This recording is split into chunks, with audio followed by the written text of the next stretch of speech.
I was listening to the story about, it was the story of a family in Washington, and the little boy called the Bigfoot the Cowboy Man. And he had, apparently it had made an effort to steal this kid. And it hit me. My children were in that playpen behind me with nothing but a mosquito net over them. It could have crept up behind me and taken both of my children, and I wouldn't have known. His father just got like a Mustang or something from Wyoming, okay? He had it out in the corral because he couldn't put it in the barn in the stalls with the other horses because it would kick and made all the other horses nervous. Had a Seminole Indian working the horse trying to break it every day. So they had it out in the corral. This skunk ape snuck up behind this horse and grabbed it on its hindquarters. This particular horse kicks out, jumps over the corral, runs into the pasture, to get away. At this point, the rancher's out there just blasted away with the dirty. The skunk ape runs into the swamp. I went up there one day after that, or 2 days after that. I went up there and sat in the silence up there, and I'm telling you, man, it was free. It was crazy.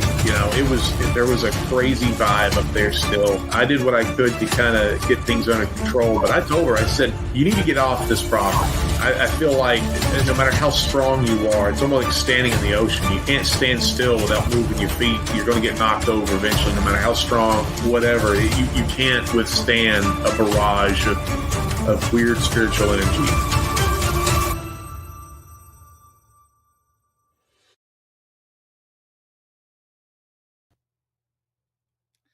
What's up, everybody? Welcome back to Paranormal Odyssey. Wanted to jump on here and bring you guys another short story, if you don't mind. Before we get there, if you would, please hit that subscribe button. Certainly would appreciate it. If you have had an encounter and would like to come on and share it on an episode, I'd love to talk to you about that. Shoot me an email to wayne@paranormalworldproductions.com. That is the first step in getting on here and sharing what you have encountered. I'd love to talk to you about that. All right, let's just go ahead and jump right in. Today, I'm going to be sharing with you the story of the Bandage Man of Cannon Beach, Oregon.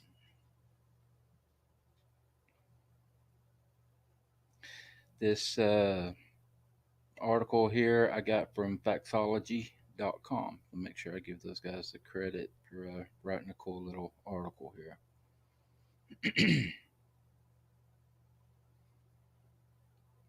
Along the sandy shores of Oregon, you'll find the small coastal city of Cannon Beach.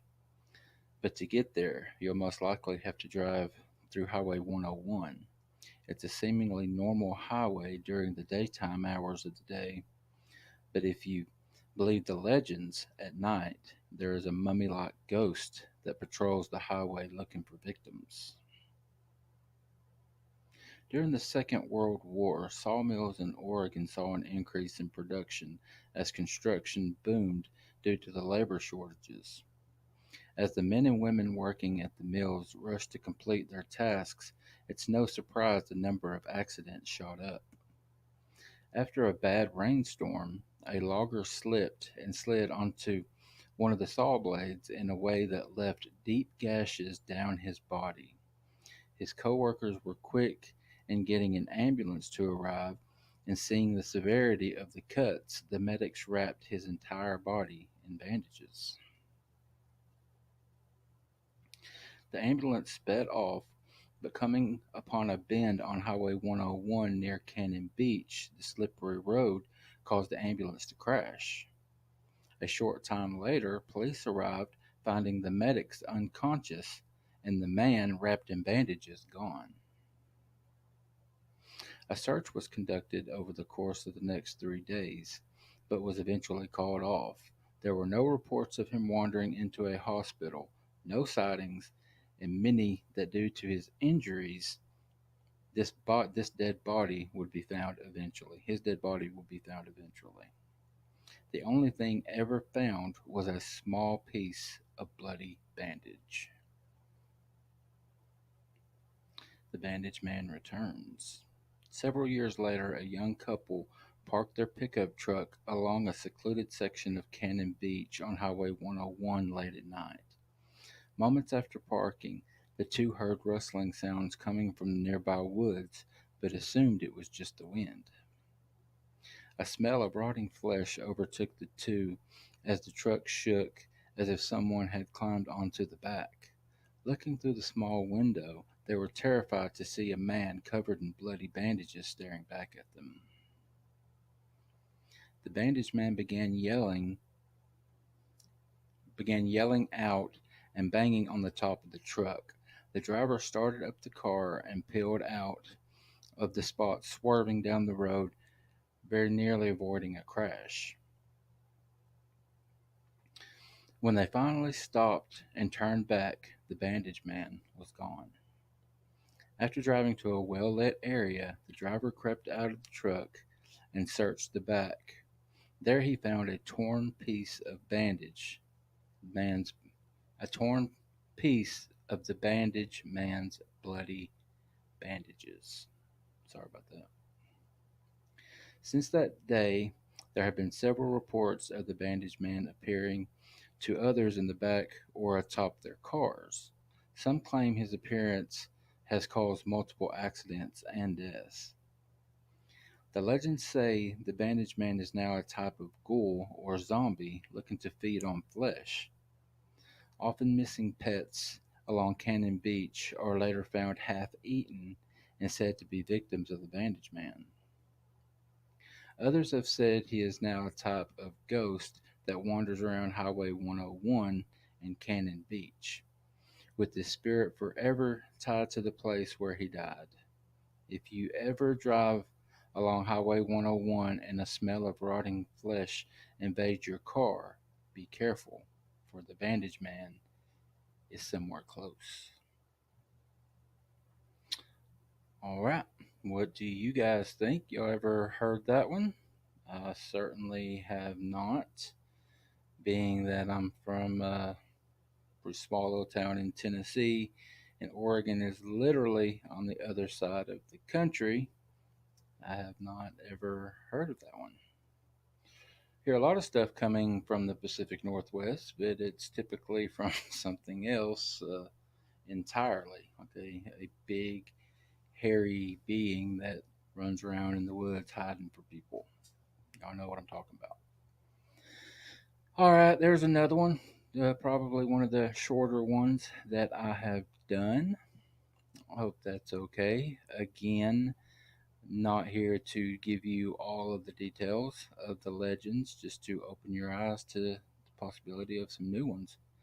If anyone wants to look into it, do some further research, and reach out to me and tell me what you found, I would love to hear from you guys.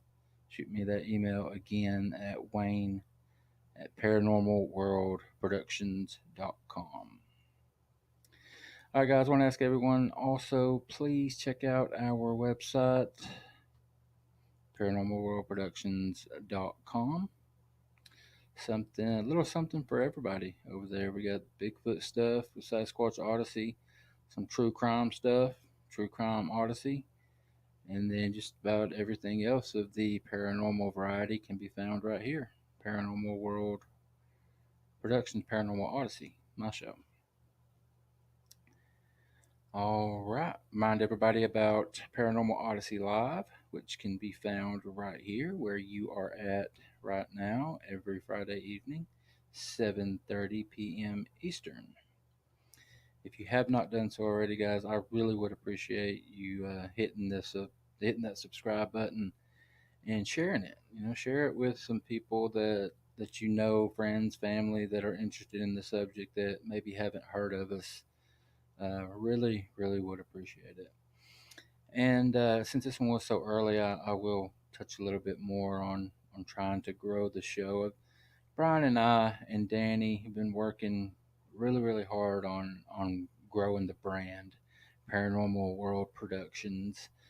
And a way of doing that, especially the podcasts, is by rating and reviewing the show where you can. Usually it's Apple and Spotify.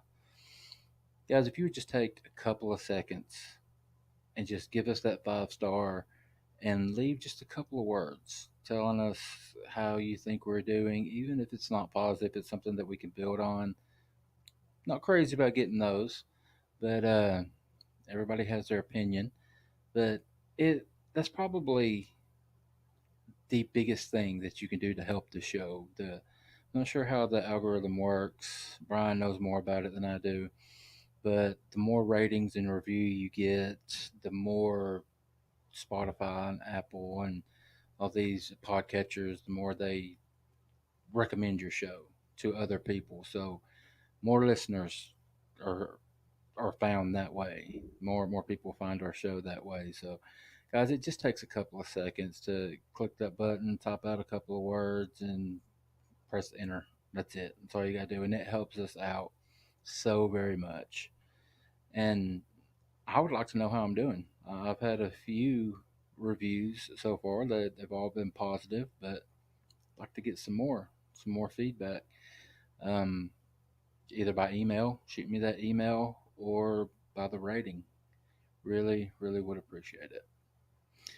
All right, guys. As I said earlier about the podcast, still releasing 2 episodes weekly, every Wednesday and Sunday, and that is going to continue.